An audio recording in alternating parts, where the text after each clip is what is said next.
Good afternoon. I am Michelle Guiyang. This is Daily Tribune's Top 10 Trending Stories for the week.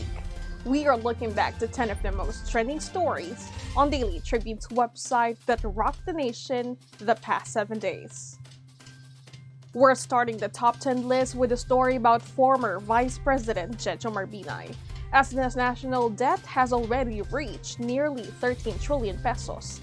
He advised the Filipino people to carefully choose the next president. Binay underscored that the debt is almost double what all past administrations combined had borrowed in the past. Next up is a showbiz story about Barbie Imperial, who was victimized by fake nude photos online. In a social media post, the actress blasted the people behind the malicious manipulation of her photo. Just like the drill with Sue Ramirez and Maris Racal, a photo of Barbie in bikini was edited, making her appear naked.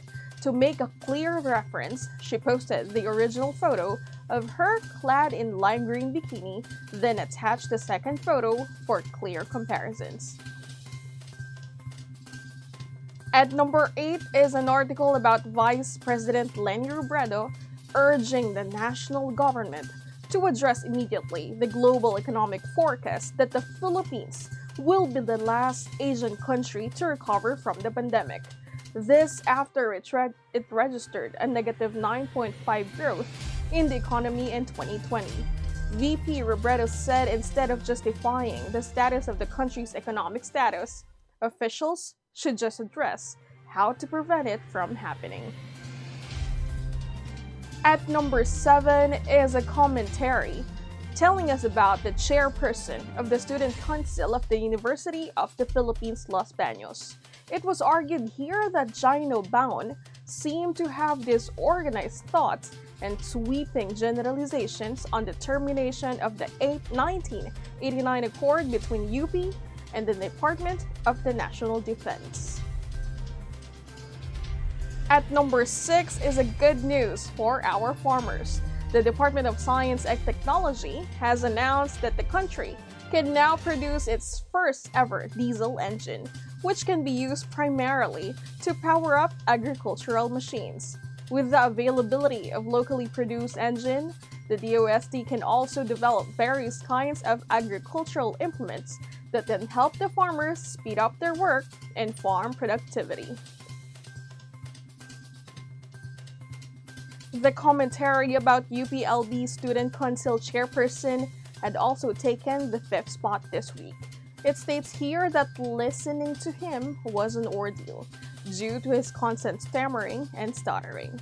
This was during Bond's TV interview during the height of the tension created by the recent decision of Defense Secretary Delfin Lorenzana to terminate the 1989 accord between UP and the Department of National Defense.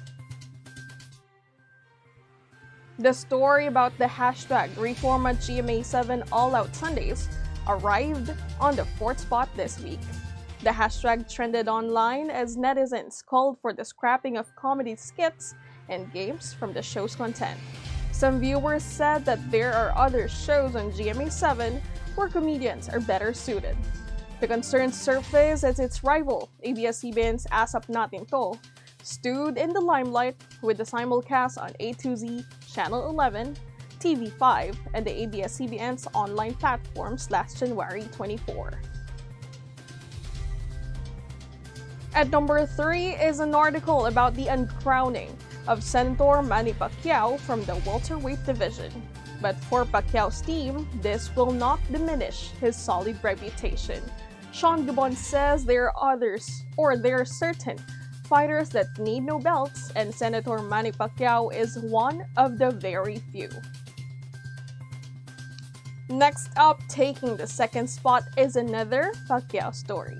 It says here that boxer Romero Duno is confident that Pacquiao can easily beat Ryan King Ray Garcia on the ring. To quote him, he told the Daily Tribune that Ryan is good, but Senator Manny is going to be too much for him. He added that he doesn't think Ryan can take the power punch of Pacquiao. And at number 1 is the news story about how Senator Manny Pacquiao loses the welterweight crown in the boardroom of the World Boxing Association.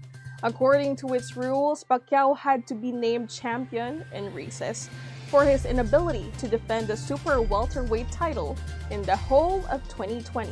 The WBA said that a champion can lose his belt even if the reason is beyond his control, aside from legal and medical. Cuban Yordenis Ugas, the regular champion in the 147-pound class, has taken over Pacquiao's place. And that's it for Daily Tribune's Top 10 Stories for the week. I am Michelle Giang. Keep it here on Daily Tribune's Facebook page and YouTube channel Tribune Now for more exciting stories and videos. Good afternoon.